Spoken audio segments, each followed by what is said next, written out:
And with this information, I will hand over to our first startup. And Saeed just mentioned it. They are from Israel. We are really proud to have them here. They are solving a problem that is causing major headache for a lot of big publishing houses.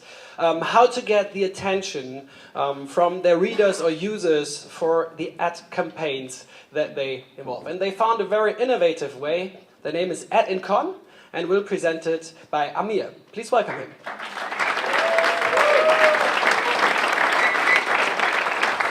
Thank you. Hi, I'm going to talk to you about optimization of in-content advertisement. So we all know the problem of traditional advertisement. The attention of the user goes to the content. This creates an effect which is called banner blindness.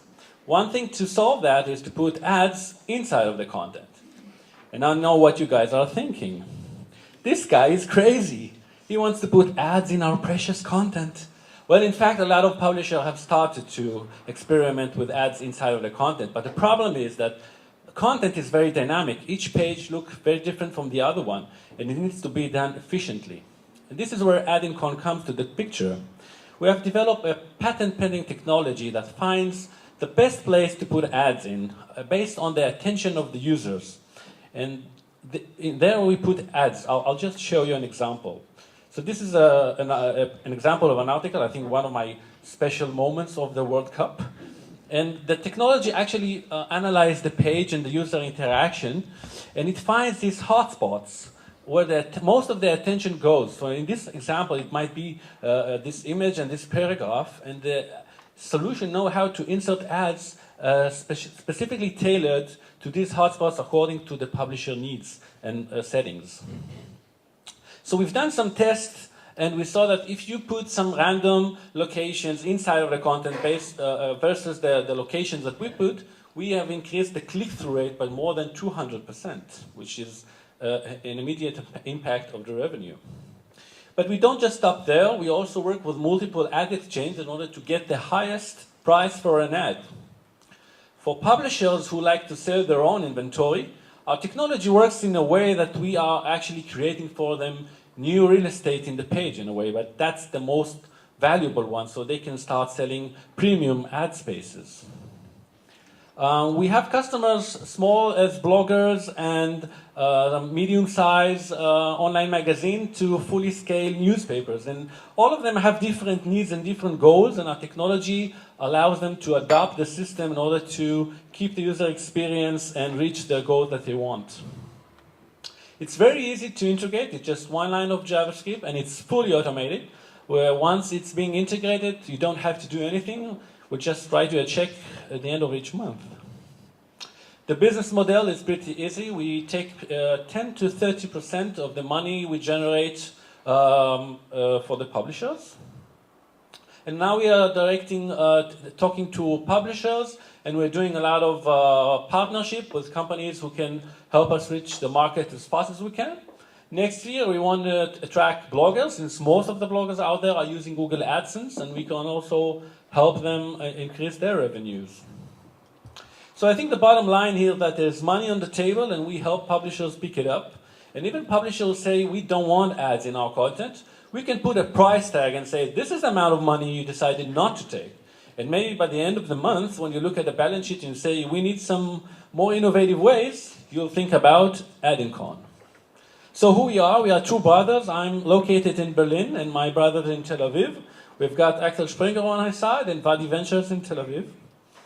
And we just closed a round of 150K, and we're looking for additional 150K. So when you think about it, the world is dynamic, right? We are targeting ads for specific users. We are trying to understand what they're doing and what kind of content they want. So everything is dynamic. But when we think about where we should put ads, I think we got stuck there in a way. It's pretty much fixed. Nothing is dynamic. We didn't evolve, and ADINCON is the progress. So like I said, it's pretty easy to test us. If you want to see live demo, just come and talk to me after the pitches in the Journalist Club. And thank you very much.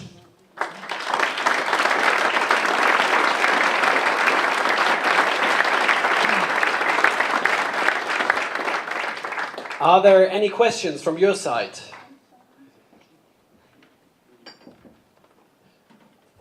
One question over here. You want to? So have you already launched? Yes, we already have customers in Israel, and now we're looking to expand our reach into Europe. This is where we... What kind of traction do you have so far with those customers? So it depends on the traffic. So we have customers who have 1 million pages per day, and we have customers who have a few thousands.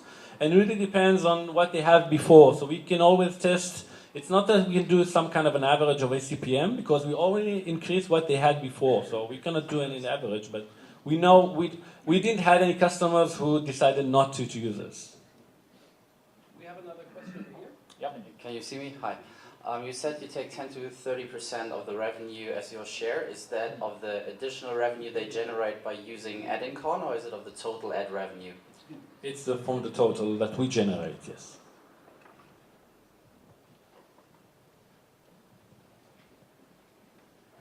Two questions. First, is it just for the browser and desktop, no mobile? And the second one is, that's my question. And second one is, what about the future? We will have 80 to 90% of all content in the world will be video and not text. Thank you. Okay. First question. Yes, the technology, like I said, it's device agnostic, actually, as long as it's HTML based. We don't care how the page is rendered. It's working on any device, not on native apps, but as long as it's HTML based, it's work. In terms of your question, you think that in the next future most of the content will be video. Then again, in the video, if you think about the concept of to find the attention, even in the video there is a linear way. And you can find these hotspots where most of the attention goes in the video. Most of the users don't really see the whole video. There is some area that might be interesting to put ads there, and that's another direction that we can go to.